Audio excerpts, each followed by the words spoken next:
我发现很多人在问我 Candy， 普通人家里买台 3D 打印机好像也没什么大用，打印个手办放着落灰嘛。那如果你只是想为了模型玩具的话，我觉得 3D 打印机可能对你用处确实不大。所以我今天想分享的是大多数人对 3D 打印的误解。很多人买了 3D 打印机后，甚至都把它供起来当做一个娱乐家电，像电视机什么的一样。那是因为你还带着消费者的脑子在想问题，生活中缺什么，只想到去哪里买，根本忘记了自己还有一台可以生产万物的机器。而我希望大家能把脑子从消费者转化成创造者，以后生活中缺什么，先想到的应该是马上自己造，而不是想着该去哪里买。只要你把这个想法吃透，你就会发现，除了食物以外，绝大多数的日常生活用品都不需要再去店里花钱买了。今天呢，我就会分享几类 3D 打印解决实际生活需求的简单例子，希望这些思路也能打开你的脑洞，让你的 3D 打印机在生活中能实实在在的帮你节省时间和金钱开销。那好了，话不多说，直接开始。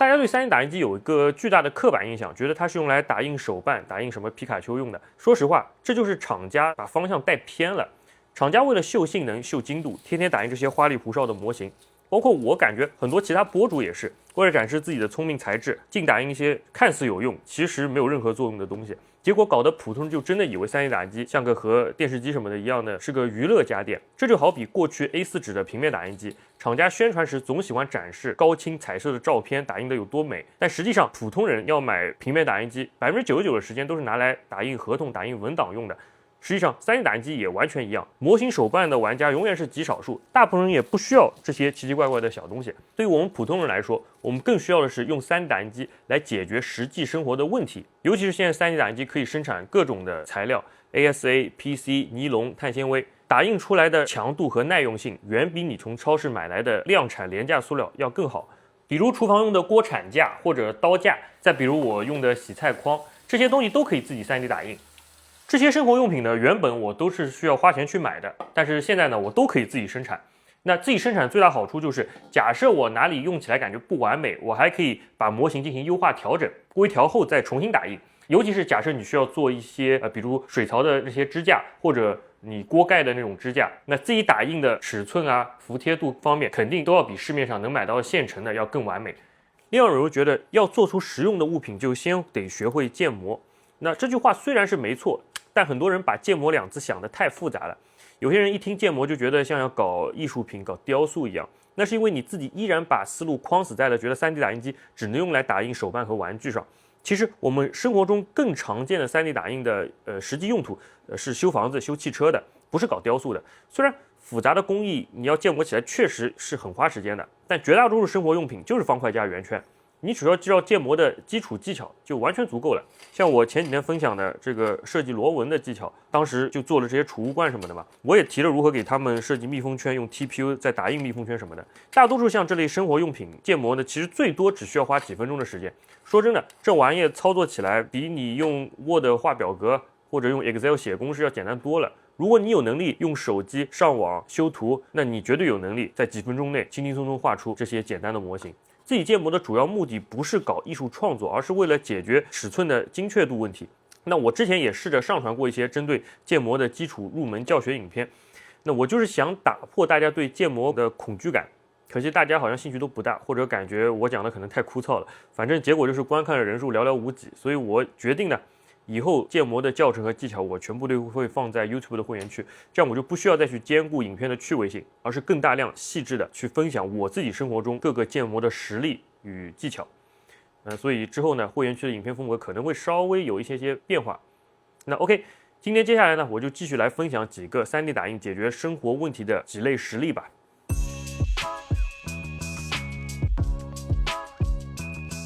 前几天家里装太阳能，我不得不拆开一部分 deck 排线，结果撬的时候呢，原来这种固定 deck 的塑料 clip 碎了好几个。这种小零件平时不起眼，但没有它呢 deck 是装不回去的，工程就只能停在那儿。这时候你会怎么做？去店里找，那这种特定型号的 clip 大概率没有现货的，打电话或者上网找厂家订，那算上物流起码要等1个礼拜了。那这就是我说的现买，甚至你去找代打的一个弊端。为了一个几毛钱的东西，我要浪费几块钱的运费和1周的时间，这不科学。那如果我自己有 3D 打印机，只要我有一个没坏的原版零件，我就可以直接回电脑上逆向出一个模型来。这种简单的模型最多也就3个步骤，封顶5分钟的时间就能画完。所以别再说什么建模难了，这真的比用 Excel 调调表格格式还要直观简单。那原厂零件为什么会碎呢？可能是因为它用了廉价的回收塑料，在紫外线下暴晒以后呢，就降解老化了。所以这次打印呢，我就考虑用了 ASA 的材料。左边这个是原厂的零件，右边这个是我打印的。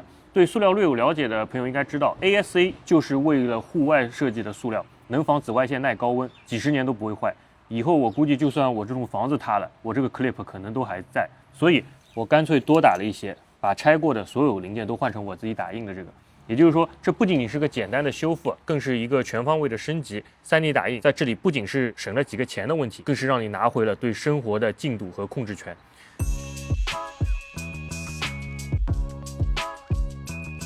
我想在我的凉亭下面挂一圈氛围灯，但这轻钢构的框架并没有地方可以挂灯。假如你去超市买挂钩，要么是背胶的，贴在上面，夏天一热就会掉；要么是磁吸的，那铝合金框架也吸不住。最后你可能只能还是用尼龙扎带，想办法扎得一塌糊涂，到处都是，丑得像临时的工地现场。那超市里现成的商品为什么不完美呢？就是因为它要适配1万种场景、1万个不同人的需求，所以每一处都得妥协。但是我这里的要求很简单，我就要把它卡在这条梁上。那工业量产化给不了我要的精准度，我自己打印就可以给。我测量了横梁的尺寸，并设计了一个弹性卡扣，不用胶，不用螺丝，这种东西建模画一个也就5分钟时间，切片软件中可以直接复制20个，再等打印机在那转一会儿，我需要的这20个凉亭的挂钩就批量生产出来了。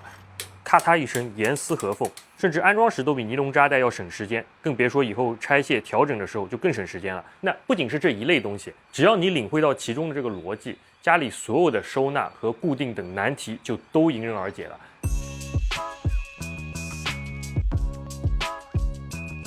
很多车主都有这样一个烦恼，车开久了，内饰塑料件老化、融化，摸上去黏糊糊的。去低乐定配件，老车的零件经常是处于停产的状态，而且就算有卖，它也不一定只卖我需要的这个部分，甚至它可能会让我买整个门板的内饰总成。那上网去买二手件，我这个配件老化了，大概率其他人的这个也不会好到哪里去。但如果家里有3D 打印机的话，就不存在这些烦恼。这种异形零件，我直接打印一个新的就可以了。很多人会觉得这种异形零件建模起来太复杂，但其实这个零件我根本就没有建模，我只是拿3D 扫描仪扫描了一下它原始的形状，没有做任何逆向工程啊，除了在软件里把表面损坏的部分重新填平拉直了而已，其他啥也没有干，我就直接打印了。毕竟我不是要量产这个配件，我只需要有一件来解决我这里的实际问题就可以了，所以我就不会花时间去做完整的逆向工程，或者去优化这个门把手的模型。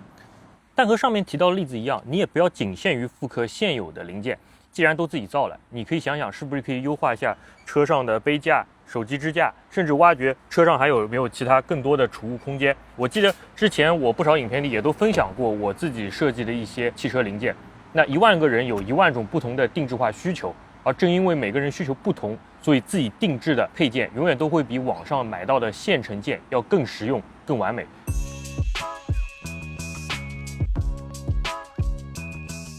那有些人问我 Candy 建模时怎么测量的这么精确的，或者说建模的试错成本为什么可以这么低？那这是因为呢，我有一些自己打印的测量工具。工具这类东西呢，除非我觉得是游标卡尺嘛，本来这个就10块钱，很便宜，你可以买一个。其他呢，基本上我觉得真的没有必要买，你自己打印就行了。比如这个测螺栓规格的这个 gauge， 可以用来快速测量现有螺栓的各种参数。这样子的话呢，我在设计零件的时候就可以把这些五金给结合进去，或者这个测圆角的 radius gauge， 那我在设计物品的时候就可以更精确的去复刻所有东西上的这些细节。当然，这类工具你也不需要自己设计的啊，网上现有的模型多如牛毛，同一种工具也有不同人设计的不同版本。你完全不需要自己建模的，网上挑一个最符合你自己需求的，然后直接点打印就行了。不仅省下了你自己的时间，也省下了这些买工具的钱。而且有了工具以后，你下次再设计东西的时候，建模就会更快更准，试错成本也会变得更低。那不只是测量工具啊，包括我身后一整面墙的固定件都是我自己3D 打印的。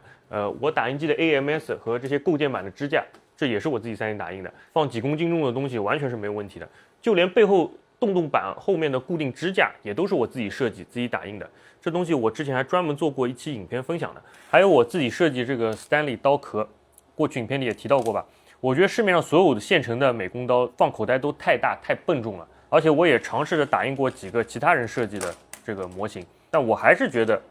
跟我这个比还是太大太重了，或者说单手操作手感不好。我想要一个刚好能包住刀片小到极限的尺寸，所以呢我就自己设计建模了，它用的就是标准 Stanley 的这个刀片啊，那这才是真正的私人定制。网上应该找不到比我这个更紧凑的 Stanley 刀的设计了。那就算有，他们肯定也牺牲了刀头的安全性，或者吸收了单手操作的这个手感。实际上，我打印了几十把这种刀啊，我给身边不少朋友都送了几把，大家都说放口袋毫无负担，平时掏出来拆快递啊、削东西的时候就非常顺手。我自己也在家里和车上到处都丢一把，随手看到就能用。扯远了，我想说的是，工具是在进化的。既然有 3D 打印机能制造这些工具，那我可以再用这些工具去设计、创造更好的物品。那这个逻辑闭环呢，才是 3D 打印机从玩具真正变成家电的最后一步。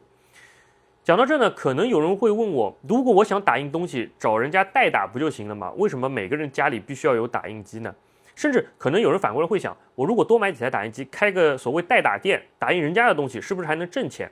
那如果你还在这么想，说明你上面的内容就完全没有听进去，这个底层观念就彻底反了。代打本质上还是老式的中心化工厂的思维，由工厂生产，再通过物流分发，依然需要花时间找店、沟通需求、支付溢价，然后经过漫长的物流等待。如果这样的话，就没有发挥 3D 打印机最大的即时性这个优势。我认为 3D 打印真正的未来应该是去中心化的。以前我们要买杯子、买个衣架，我们买的是那个实物。那将来呢，我觉得应该我们只需要买那份图纸，也就是数字模型就行了。选好你要的东西，付完款，每个人家里都有打印机，一键直接打印，立马就可以获得一个实物。跳过整个工厂的过程，跳过整个仓储的过程，跳过整个物流的这些成本，这才是真正的效率革命。不仅消灭了绝大部分的金钱成本，也消灭了这些流程上的时间成本。尤其是如今消费级的 FDM 打印机已经这么便宜了，比你每天用的手机、电脑还便宜，几乎每个家庭都能买得起。甚至我看很多小学生都有能力独立开代打店。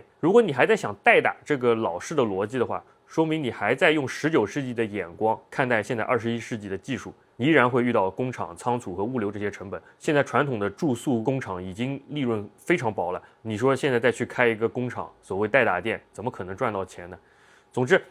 下次你在超市打算掏钱买那些塑料罐、那些挂钩、衣架或者任何常见的生活用品时，想一想，你真的需要花自己钱去买别人的物流和仓储成本吗？还是你自己在家就能把东西直接变出来？不要觉得市面上有什么你就只能买什么，而是真正想想你自己要什么，然后自己再直接造什么就行了。你尽量把思维从消费者转化成生产者，也就不要再当韭菜了。别让你的打印机在那儿再打什么皮卡丘放在那儿落灰了。你可以去量量家里的抽屉有没有坏掉，或者车上什么断掉的杯架什么的。包括我今天展示的所有案例里，每一个建模都不会超过10分钟的，但是每个都能解决生活中实实在在的卡点。原本我应该可能在下单或者等快递的时候，现在我已经早就用上或者已经在安装实物了。我希望今天我分享这些思路能给你带来一些启发吧。当你把这个想法吃透，你就会发现生活中除了要吃的食物以外，绝大多数的日常生活用品你都不再需要花钱去店里买了。直到那一刻，你才会意识到你才真正拥有了一台 3D 打印机。那好了，本期影片就分享到这边，我是 Candy， 我们下期视频再见。